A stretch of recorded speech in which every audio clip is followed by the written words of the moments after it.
हमारे साथ है योगी कैलाशनाथ। आजकल समाज में धर्म के नाम पे सही गलत चल क्या रहा है, और वो समाज को तोड़ने वाली बात करता तो देशद्रोह के बराबर माना जाएगा। पहले एक मंत्री, फिर दूसरा मंत्री, फिर तीसरा मंत्री, फिर फिल्म स्टार। सिर्फ एक सनातन धर्म के विरोध में ही क्यों बोलते हैं? धीरे धीरे करके समाज टूटना शुरू होगा। सनातन धर्म अपने आप में ज्ञान और विज्ञान का भंडार है। वो लोगों को पैसे देके, लालच देके, डरा के, धमका के कन्वर्ट करा रहे हैं। अगर ऐसे ये टुच्चे, ये गलत लोग, राजनीति में बैठे हुए गलत लोग, ऐसे घटिया लोगों के कारण देश गृह युद्ध के मुहाने पर मैंने तक एक प्रमुख पार्टी देश की धर्म के नाम पे चलती है। पीछे वीडियो देखने में आता कि हमें इन हिंदुत्ववादियों को, इन सनातनवादियों को इस देश से बाहर निकालना है। कई स्टेटों की अर्थव्यवस्था में मंदिरों का बहुत बड़ा योगदान है। ज्यादातर हथियार पाए जाते हैं, गोले बारूद बंदूकें भी पाई गई है। बोला जाएगा इस पे और खुल के बोला जाएगा, किसी साले से डर नहीं लगता। लेकिन संविधान में बार बार छेड़खानी करके राजनीतिक पार्टियों ने अपना मतलब हल किया। नमस्कार दोस्तों, देखिए गांव समाज की अगर समस्या से थोड़ा सा आप फ्री होगी, एक साइड में सोचो, अपने स्वार्थ से थोड़ा सा ऊपर उठो, तो धर्म भी बहुत ज़रूरी है। धर्म की शिक्षा भी बहुत ज़रूरी है। अगर धर्म की शिक्षा गलत तरीके से दी जाए तो वो हिंसा भी हो सकती है, सत्यानाश भी करवा सकती है, सर्वनाश भी करा सकती है। लेकिन अगर धर्म की शिक्षा सही तरीके से दी जाए और ली जाए तो बहुत कुछ सही हो सकता है।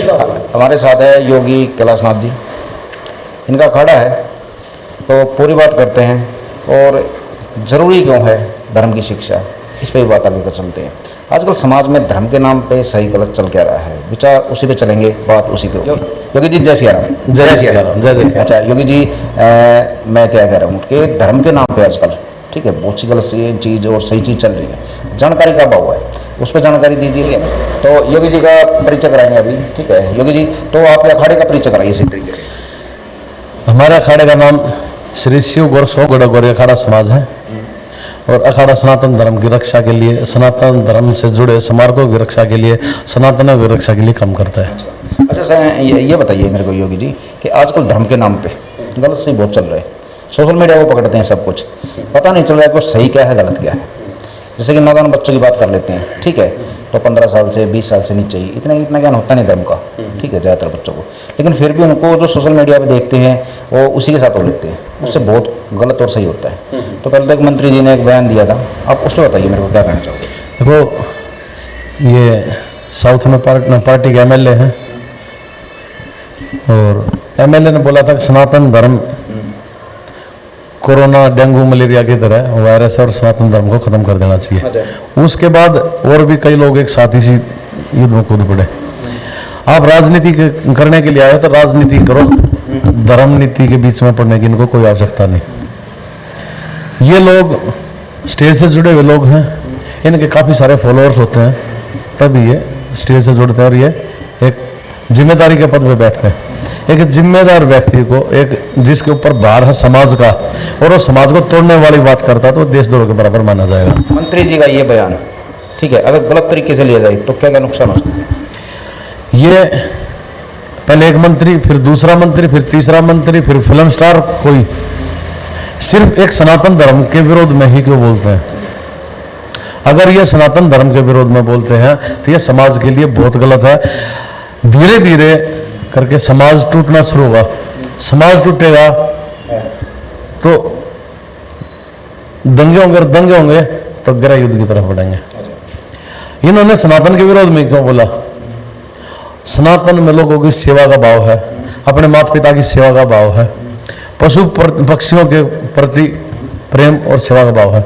सनातन धर्म अपने आप में ज्ञान और विज्ञान का भंडार है। जहाँ सनातन के लोग किसी को कन्वर्ट कराने के लिए नहीं दौड़ रहे, वहाँ अन्य मजहब या धर्म या रिलीजन वो लोगों को पैसे देके, लालच देके, डरा के, धमका के कन्वर्ट करा रहे हैं। महाराज ये बताओ, जहाँ मेरी बात पूरी नहीं, जहाँ उन लोगों के विरोध में बोलना चाहिए वहाँ सनातन को वो लोग तोड़ने वालों के हित में बोला जा रहा है, सनातन के हित में, जबकि इस देश का बहुसंख्यक समाज सनातनी है। और ये देश सदियों से, या ये कह लो चिरकाल से, जिसका हमें पता ही नहीं, तब से सनातनी है। जम्बूद्वीप पूरा सनातनी रहा, हम इस देश की बात नहीं, देश का तो बहुत ज़्यादा टुकड़े हो गए, गिनने बैठे तो ज़्यादा से ज़्यादा मुस्लिम कंट्री हो चुके, और इस देश को भी अगर ऐसे ये टुच्चे, ये गलत लोग राजनीति में बैठे हुए गलत लोग, ये समाज के अंदर डिम्मक की तरह बैठे हुए हैं, समाज को खा रहे हैं। ऐसे घटिया लोगों के कारण देश गृह युद्ध के मुहाने पर। मैंने पिछले साल वीडियो में बोला था हम एक और गृह युद्ध के ओर बढ़ रहे हैं।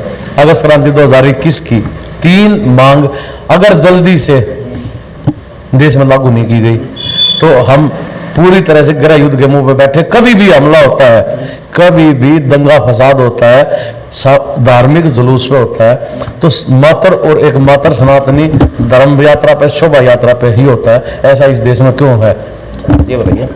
धर्म, सनातन धर्म को लेकर, ठीक है, धर्म हमारे इंडिया में एक बहुत बड़ा मुद्दा है, लेकिन उसको कैश कराते हैं बहुत सी राजनीतिक पार्टियाँ।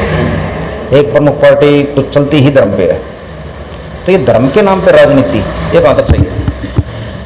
जहां तक आपकी बात है कि एक प्रमुख पार्टी देश की धर्म के नाम पे चलती है, लेकिन जब चुनाव का समय आता है तो जो अपने आप को ये कहते हैं हमारी पार्टी मुस्लिमों की पार्टी, हम मुस्लिम पार्टी, मेरे पूर्वज मुस्लिम थे, वो पार्टी भी भगवा उड़ के मंदिर मंदिर माथा टेकते फिरते हैं, रुद्राक्ष की माला धारण करते हैं, वो तिलक और जनेऊ भी कहते हैं, कभी कहते हैं मैं तिलकधारी पंडित, तो कभी कुछ कहते हैं। ठीक है, अच्छा, 2 पार्टियों की बात करेंगे, राजनीति पूरी घोषित देते हैं, ठीक है, मोदी जी और राहुल जी, कांग्रेस और बीजेपी, धर्म के हिसाब से आपके लिए, ठीक है, कौन सी पार्टी बेस्ट है? अगर दोनों में से एक चुनाव, अगर धर्म के हिसाब से राहुल गांधी या इसकी पार्टी होती तो अभी पीछे वीडियो देखने में आता कि हमें इन हिंदुत्ववादियों को, इन सनातनवादियों को इस देश से बाहर निकालना है, तो धर्म के हिसाब से वो पार्टी पे तो पहले ही रेड क्रॉस लग गया, लाल रंग का काटा, रिजेक्टेड है मेरी नज़र में। कह सकते हैं आप मोदी जी की तरफ? बिल्कुल मोदी जी की तरफ है। मोदी जी सनातन के लिए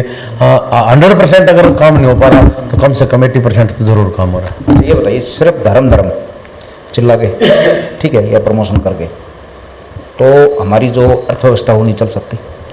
जैसे घर का ले लेते हैं सिस्टम, सिर्फ घर में भक्ति भी करते हैं, लेकिन सिर्फ भक्ति करके घर तो नहीं चल सकता ना, एजुकेशन भी ज़रूरी है, कमाई भी ज़रूरी है। तो जो हमारा देश है सिर्फ धर्म पे आगे नहीं बढ़ सकता, इसके लिए और भी सिस्टम अपनाने चाहिए। शायद एक बात आती है जहाँ पे मोदी जी की बात आती है, ठीक है, कि भाई सिर्फ मंदिर बना के काम नहीं चलेगा, ठीक है, अर्थव्यवस्था के लिए भी काम करना पड़ेगा। उसके बारे में क्या कहोगे? अब राजनीति, धर्म नीति और अब उसके साथ में शिक्षा की बात उठाई। अगर हम शिक्षा की बात करते, सरकारी अनुदान से जो हिंदू मंदिरों से चंदे का पैसा आता है वो लिया जाता है कुछ सेठों की, तो अगर साउथ में जाएं तो अर्थव्यवस्था हिंदू मंदिरों पर आधारित है, क्योंकि अगर वहाँ पे आप घर में भी मंदिर बनाते तो उसको भी गवर्नमेंट अंडरटेकिंग में ले लेते, उसका भी चंदा जो भी जमा होता है सरकार उठाती है। तो कई स्टेटों की अर्थव्यवस्था में मंदिरों का बहुत बड़ा योगदान है। अब मंदिरों के साथ में गुरुकुल ऋषिकुल व्यवस्था होती थी। गुरुकुल की अगर पढ़ाई कराई जाए तो लोगों के ऊपर ना तो बच्चों के लिए आर्थिक भार बहुत ज़्यादा होगा और एक अच्छी शिक्षा, एक अच्छा संस्कार पैदा होगा, क्योंकि सनातन की जो शिक्षा दीक्षा है वो पहले से ही इतनी संस्कारवान है, वो अपने समाज के प्रति जिम्मेदार बनाते हैं, उनको उनके कर्तव्यों से का बोध कराते हैं। सनातन धर्म के जो गुरुकुल की व्यवस्था थी वो उसको शारीरिक शिक्षा भी देते थे और नैतिक शिक्षा भी देते थे, सब कुछ था। अगर दूसरी तरफ शिक्षा की किसी दूसरे की बात करते हैं तो सरकारी अनुदान से शिक्षा दी जाती है और उस शिक्षा में ज़्यादातर हथियार पाए जाते हैं, गोले बारूद बंदूकें भी पाई गई हैं, वहाँ पे विस्फोट भी हुए हैं और उनकी शिक्षा लेकर चलने वाले देश के विरोध में आतंक का पर्याय बने हैं। तो महाराज थोड़ी सी बात करते हैं, जैसे कि आपका जन्म स्थान है मंडपा और आप इस एरिया में कार्यरत भी रहते हो, ठीक है, तो थोड़ा सा सामाजिक परिवेश में लगते हैं, धार्मिक परिवेश से सामाजिक में। माजरा गाँव है, माजरा डबास, ठीक है, बवाना के आसपास पड़ता है, बवाना कंधावला के बीच में। वहाँ पे वक्फ बोर्ड के लगभग 30-35 साल पहले 1 या 2 एकड़ ज़मीन मिली। वक्फ बोर्ड को हिंदू बहु इलाका है, ठीक है, वहाँ पे वक्फ बोर्ड को स्थापित करने का, ठीक है, या उसको ज़मीन देने का षड्यंत्र बता सकते हो, अंदाजा ला सकते हो क्या है? बिल्कुल बोला जाएगा इस पे और खुल कर बोला जाएगा, किसी साड़े से डर नहीं लगता। वक्फ बोर्ड एक प्राइवेट संस्था बनाई गई थी और जिनके द्वारा बनी थी, जिस समय काल में बनी थी, सबको पता किसने इसको स्थापित करा और इसके उड़ने वाले पर कितने मजबूत किए, किस राजनीतिक पार्टी ने किया, ये भी सबको पता है। वक्फ बोर्ड एक प्राइवेट संस्था के पास डिफेंस और रेलवे के बाद सबसे ज्यादा जमीनें हैं। जब धर्म के आधार पर देश का बंटवारा हुआ, कारण बनता था वो ये बनता था कि यहाँ पे जब सनातनी राष्ट्र है, उन्होंने मुस्लिम राष्ट्र मांग लिया तो उनका यहाँ पे कुछ होना ही नहीं चाहिए। 2 दर्जे की नागरिकता थी इनकी, ये थे ही नहीं यहाँ पे, यहाँ के नागरिक नहीं होते अगर समय से संपूर्ण रूप से संविधान लागू कर दिया। लेकिन संविधान में बार बार छेड़खानी करके राजनीतिक पार्टियों ने अपना मतलब हल किया और जो कि क्योंकि पीछे से उसी मजहब से जुड़े हुए थे पूर्वज उनके, उन्होंने उन लोगों की केयर करने के लिए जरूरत से ज्यादा इसको छूट दी और एक और नया देश, एक और नया मजहबी देश तैयार करने के लिए पृष्ठभूमि तैयार कर दी कि भाई इन लोगों के पास इतनी जमीन। बांग्लादेश की जो टोटल जमीन है लगभग उतनी ही जमीन आज वक्फ बोर्ड के पास है। एक देश में मंदिरों की जमीन को काट के ये विकास के नाम पर उठाया जा रहा है। किसी भी मंदिर पे ये मुंह उठा के दावा कर देते हैं 200-300 साल पुराने मंदिर पे ये जमीन वक्फ बोर्ड की। कानून भी इन्हीं की अलग से शरिया कोर्ट ही बोलूँगा, क्योंकि वक्फ बोर्ड का अपना कमिश्नर बैठता है, करने वाले भी यही हैं, सुनवाई किसी की होनी नहीं। अगर हिंदू बहुल गांव में जहाँ पे इस्लाम का कोई नाम नहीं है, कोई एक आध अगर परिवार है भी तो वो बाद में आके बसा हुआ है, उनका पूर्वजों का कोई इतिहास वहाँ का नहीं मिलेगा। इन गांवों में वक्फ बोर्ड का कोई मतलब नहीं। सरकार से मैं चैनल के माध्यम से भी निवेदन ये करता हूँ, जहाँ हिंदू बहुल आबादी है वहाँ पे इनको रहने का कोई मतलब नहीं रहना चाहिए। सरकार की थोड़ी बात पीछे धकेलते हैं। फिलहाल माजरा गांव और आसपास के गांव को क्या करना चाहिए? यहाँ आसपास के गांव के लोगों को एकत्रित होना पड़ेगा, एक साथ मिलकर चलना पड़ेगा। अकेले माजरा गांव की बात नहीं है, टीकरी गांव के भी एक मंदिर पर अपना दावा पेश कर चुके हैं, इस मंदिर घटाओ, ये जमीन वक्फ बोर्ड की है। गांव को करना क्या चाहिए? गांव के लोगों को साथ मिलकर आना चाहिए, इसके विरोध में आवाज उठानी चाहिए। जो जमीन से संबंधित काम करते हैं, एसडीएम, डीएम या तहसीलदार या पटवारी, सब लोगों को उसका घेराव करना चाहिए क्षेत्र का और इस जमीन को वक्फ बोर्ड के यहाँ से हटाना चाहिए। और जिन गाँव के नाम इस्लामिक तौर पे है, पीछे एक लिस्ट जारी हुई थी लगभग 50 से 55 गाँव की, जिस गांव में एक भी मुस्लिम परिवार नहीं है, एक नाम मात्र के लिए नहीं है, उन गांव के नाम भी इस्लामिक रखे हुए हैं। जैसे शाहबाद मोहम्मद, ये जो वक्फ बोर्ड ये जमीन ले रहा है, जैसे माजरा में है या जैसे टीकरी में बता दिया आपने, और भी छोटी मोटी जगह है, अगर इन पे ये गांव एक्शन नहीं लेते या नहीं संभलते भी तो आगे आप भविष्य क्या देखते हो, क्या खतरा इससे? वक्फ बोर्ड के पास जो जमीनें हैं वो पहली बात तो अवैध रूप से हैं, उनके ऊपर कोई औचित्य नहीं बनता, क्योंकि वक्फ बोर्ड रेलवे स्टेशन पर मजार बना के बैठा है, वक्फ बोर्ड राजनीतिक लोगों के बीच में मजार बना के बैठा है।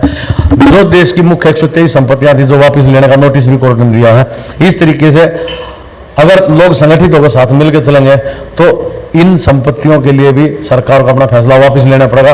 लोगों से सरकार है, सरकार से लोग नहीं है, जनता को जुड़ के मिलकर चलना पड़ेगा। इससे नुकसान इतना बड़ा है, वक्फ बोर्ड धीरे धीरे उस जमीन को डेवलप करेगा, कॉलोनियां बनाएगा और वहाँ पर इस्लामिक आबादी बढ़ाएगा। इस्लामिक आबादी या इस्लामिक यूनिवर्सिटी आएगी तो उस क्षेत्र के लोगों को धीरे धीरे वही सब झेलना पड़ेगा जो धीरे धीरे राजस्थान झेल रहा है, मेवात झेल रहा है, जो मुजफ्फरनगर ने झेला, जो सहारनपुर ने झेला है या मेरठ झेल रहा है और अन्य बहुत सारे क्षेत्र। महाराज जी ठीक है, आपका बहुत बहुत धन्यवाद। जय सिया राम। ठीक है, तो महाराज जी की यहाँ पे हम महाराज जी को शुक्रिया अदा करना चाहते हैं, ठीक है, कि उन्होंने बहुत मेहरबानी करी, हमको ये ज्ञान दिया।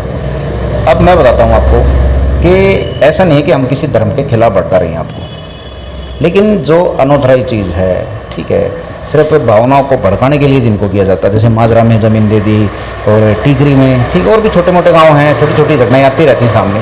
क्यों किया जा रहा है ये? पब्लिक कोई नहीं चाहती, ना ये धर्म चाहता ना वो धर्म चाहता, लेकिन फिर भी राजनीतिक जो सिस्टम है ये वायरस डाले जाते हैं। इनसे बचिए, संभलिए और अपने लिए लड़िए। गांव के लिए तो कहना चाहूँगा कि मूल निवासी हैं दिल्ली के, वो अपने हक के लिए लड़ना शायद भूल चुके हैं, लेकिन आगे अगर हम पुस्तकें सोचें तो महाराज की ये बात शायद माननी पड़ेगी, सोचना पड़ेगा, अपने हकों के लिए लड़ना पड़ेगा। जय सिया राम।